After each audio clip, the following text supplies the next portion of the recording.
My next guest, Al Ninos. We're going to talk some FA Cup action. Don't forget to like and subscribe and hit the bell for notifications every time we have a new video. For those of you that don't know, the English soccer season basically never ends. It's about 3.5 months off at most if there's no international play. There's the league. In this case, it's the Premier League. If you're not playing in the Premier League, you're in the Championship or you're in the First Division, the leagues underneath it. And then you've got the domestic cup competitions, the FA Cup, the League Cup. You then have the European Cup competitions if you're at that elite echelon of team, the Champions League or the Europa League. So these cup competitions, some of them are very, very old. This is the FA Cup. This is one of the oldest cup competitions in sports, period. In all sports around the world, this is one of the oldest competitions there is. It's a very prestigious cup competition. We have 4 matches that we've picked for you.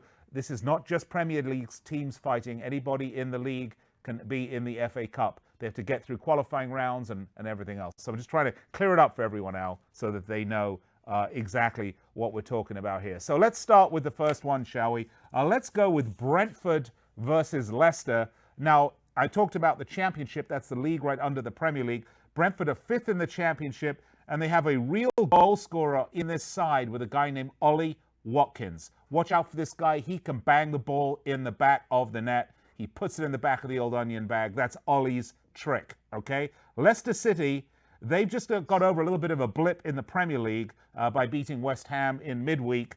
But look, I expect Brendan Rodgers is going to rest his players here for this one.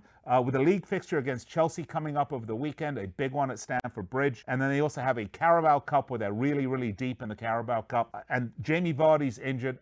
Expect Brendan Rodgers to give his younger players on this side, they're already a young team, by the way, a good run out, some of the players that you don't see all the time. So I'm thinking no Jamie Vardy. This is away at Griffin Park. This could be an upset in the making. By the way, this is the first meeting of these two teams since 1948-1949 season. This could be a big upset.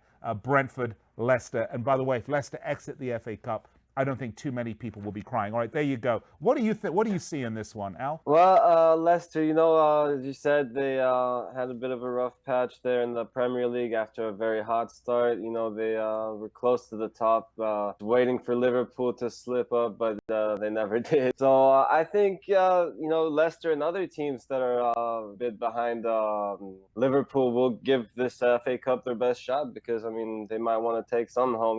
They know they got pretty much no shot at the Premier League, so why not give this FA Cup a try? And I think they come out to play and win this game. So I'm taking Leicester minus 116. All right, you're taking Leicester City minus 116. I'm taking the upset, Brentford. What the giant killing act? What is the money line on Brentford? Let me pull that up for you again. It is plus 327 on the money line. Beautiful, love that. Big money, Brentford. Go for it. All right, next up. I wonder if that's my banker calling. No, it's not. All right, he's like, yeah, you're going to put all your money on Brentford. They better win. Next up, Millwall, Sheffield United. This is at the Den. If you don't know anything about English football, Millwall, nasty. If you followed punk rock in the old days, Sham 69, that's all about Millwall, all right? Sheffield United, look, they have been the surprise package in the Premier League this season. Chris Wilder, though, will absolutely use this match to give his players a run out, okay?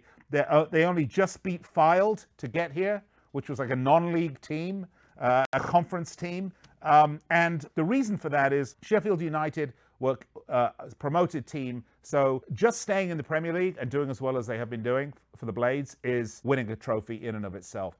He's not going to jeopardize injuries. He's not going to jeopardize players. I think he knows there's zero chance they're going to go through and win this competition. He's going to give those kids a run out, those guys that are sitting on the bench waiting for their turn. Millwall, on the other hand, under Gary Rowett, they are one of the championship's informed teams. Plus the atmosphere at the Den, it's never friendly, okay? It's a cauldron. Millwall lost just 1 in the last 14 matches, and they only nominally lost. It was a close match, 2-1 against Sheffield. That was only 18 months ago. I like this one for an upset, Al. And the last FA Cup meeting, but there's the 2 other FA Cup meetings with this team. One of them, Chip Chirimbus was at. He was at the first one in 1895, but apparently he was already in college by the time the second one happened in 1914. So they haven't met in the FA Cup for a while, but I like the upset. Take it away. Yeah, again, so I'm going to have to disagree with you on this one. They came up Sheffield came up a little short against Manchester City, just losing 1-0 against a very good side there. And I think they're in a little bounce back spot here against the weaker side. I like Sheffield here at plus 134 on the money line. Very nice money line for Sheffield at plus 134. But tell me, what is Millwall's money line, my good man? Millwall must be a bit juicier than that. It is at plus 237. Oh, sweet, plus 237. I'm going to sprinkle some fine profits in my bank account with that one. All right, next up, the grudge match of the century. At least it seems that way. This is at St. Mary's, where Tottenham Hotspur will be returning to face Southampton after about 30 days ago. They lost to Ralph Hasenhutl's side in a very contentious match that saw Jose Mourinho essentially get ejected, carded and ejected. And on the way out, he called one of the Southampton coaches an effing idiot. Now he's going to have to get to face that man again. Wasn't Ralph Hasenhüttl, by the way. Just want to be clear about that. He called one of his assistants an effing idiot. Now Mourinho is going to have to face the music and face the man he called an effing idiot. But look, Southampton have been, shall we say, in trouble, and then they kept faith with Hasenhüttl, and everything's come right, and they're sort of happily mid-table, and the relegation battle's not staring them in the face. The fact of the matter is, Jose Mourinho has had real trouble at Spurs right now. They've had disappointing league form.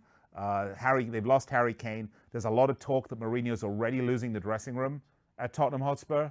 He's trying to get a new striker in. He's not getting it. As I said, their Premier League form has been disappointed. Plus, he's going to run out the A squad for this game. Trust me, this is a grudge match. Mourinho does those very well. Dele Alli's going to play. Heung-min Son's going to play. Expect Eriksen at some point to make an appearance. Hopefully, Dele Alli won't have a fit when he's substituted.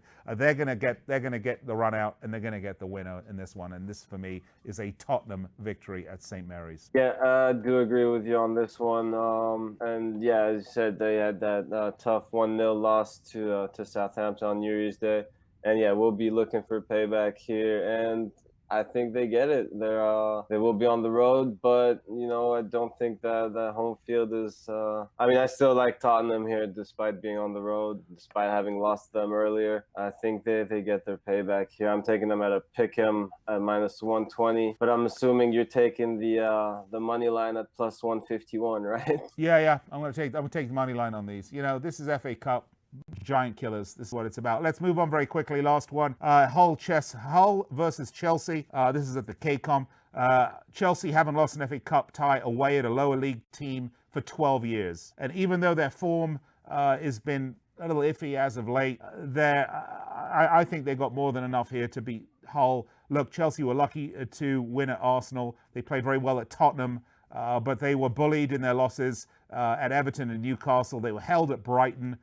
Look, I think if a team plays super physical against these young guys on Chelsea, they can get the results. Having said that, as much as I would love for Hull to be a giant killer, I don't see it. I think Chelsea are going to hold the ground here. I don't think they're going to lose an FA Cup to lower league opposition in this year either, so I'm going to go with Chelsea on this one, Al. Yeah, again, going back to my little Leicester theory here, I think they're going to be one of those teams that will try to go for this FA Cup, just knowing they can't win the Premier League, so they're the much better side here, and heavy favorites, so even gotta lay a little juice when you're laying a goal. So I'm taking them minus 130. I also see them at plus 131 if you want to lay a goal and a half. So that's beautiful. That's excellent. I like the goal and a half, by the way.